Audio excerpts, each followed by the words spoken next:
bagaimana sebenarnya cara yang tepat dalam kita orang tua mengajak anak-anak untuk mulai gemar berinteraksi dengan Al-Quran, bukan sekedar bisa membaca atau bisa menghafal, tapi secara perlahan mereka mulai sadar bahwa Quran itulah yang harus menjadi panduan hidup dia saat dewasa nanti.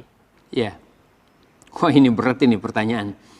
Tapi kembali bahwa Quran ini kan dalam surat Luqman sudah disampaikan. A'udzubillahi minasyaitonirrajim. Alif lam mim tilka ayatul kitabil hakim hudaw wa rahmatan lil muhsinin. Jadi memang dia petunjuk dan harus menyenangkan. Petunjuk yang penuh dengan kasih sayang, petunjuk yang memberikan rasa cinta. Ya, hudaw wa rahmatan. Dia petunjuk tapi rahmat, menyenangkan, mencintakan, mencerahkan, membuat nyaman. Sehingga orang-orang bisa berbuat baik dengan Al-Quran, satu diantaranya karena nyaman. Sehingga memang diawali dengan Bismillahirrahmanirrahim. Bahkan dalam surat khusus Ar-Rahman, 'Allamal Quran. Nah ini paradigma utamanya. Kalau anak kepingin gemar dengan Al-Quran, jangan memberi kesan. Itu yang pokok yang pertama. Jangan memberi kesan kepada anak yang kemudian belajar Al-Quran itu susah. Pulang belajar Al-Quran itu kemudian malah diuji begitu berat. Kita ingin memberi kesan bahwa sesudah belajar Al-Quran itu menyenangkan. Ketika mau berangkat Al-Quran itu menyenangkan. Contoh, ini anak mau berangkat ngaji TPA lah yang paling sederhana. Ya salami dulu, kasih senyum dulu. Masya Allah, dede mau jadi orang hebat, mau jadi orang pintar, tambah gagal lagi. Ya, supaya tambah jujur. Ya sudah bismillah, kecup keningnya, salami, pegang kalau perlu pundaknya.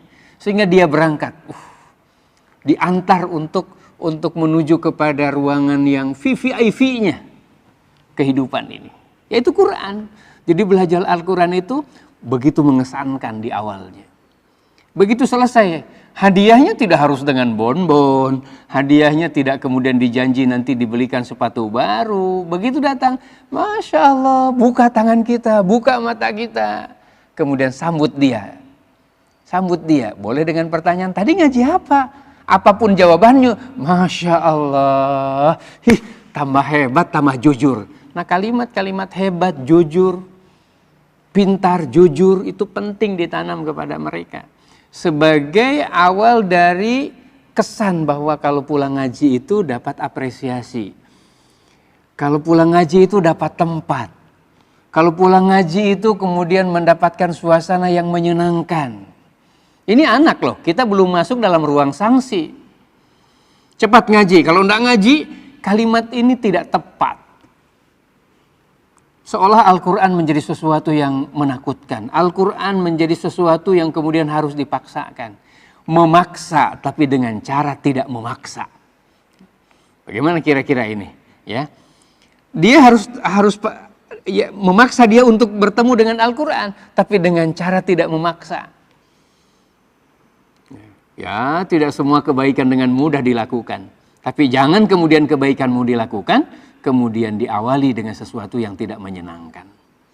Jadi tilka ayatul kitabil hakim hudaw wa rahmatan lil muhsinin, kita garis bawahi. Oke, hudan bagi yang sudah dewasa, tapi bagi anak dia mendapatkan petunjuk kebaikan dari ibunya yang sudah paham. Jadi mungkin anak belum paham dengan petunjuk Quran, tapi ibunya yang mengarahkan cara makan, mengarahkan cara minum, menjadi ketauladanan.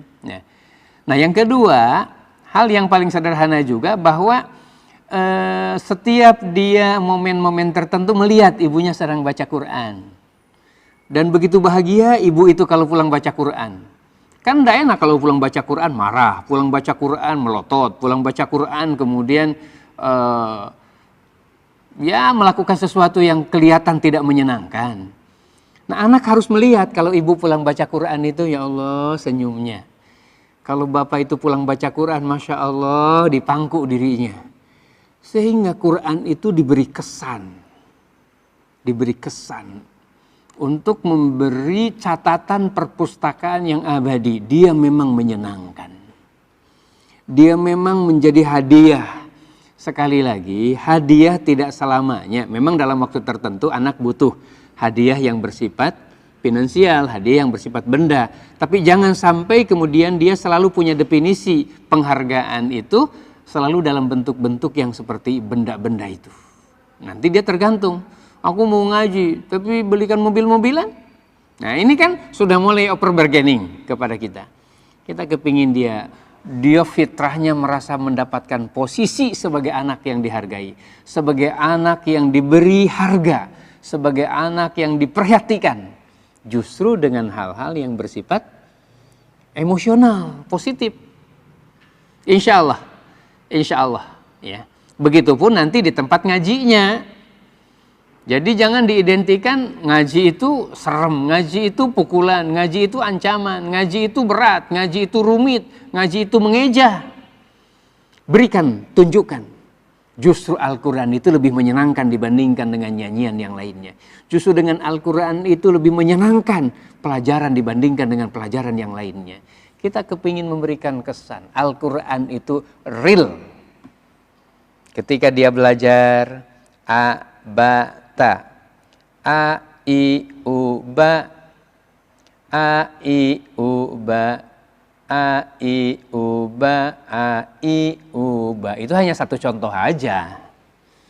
Mengajar fathah, kasroh, dan domah. Dan huruf mati, misalkan itu ya. Ada irama, tidak harus seperti dangdut. Ada irama yang menyenangkan. Ada suasana yang membuat kemudian dia enjoying gitu ya. Sekali lagi, kita tidak cukup menempatkan posisi kalimat rahmat itu bersifat otomatik. Dipancing memang. Wujudnya Rahman Rahimnya Allah dinampakkan. Lewat pancingan seorang guru yang ramah, suasana yang nyaman, kemudian tempat belajar yang bersih, baju yang rapi. Kemudian nanti mengapresiasi sebelum berangkat ngaji dan kemudian mengapresiasi sesudah ngaji.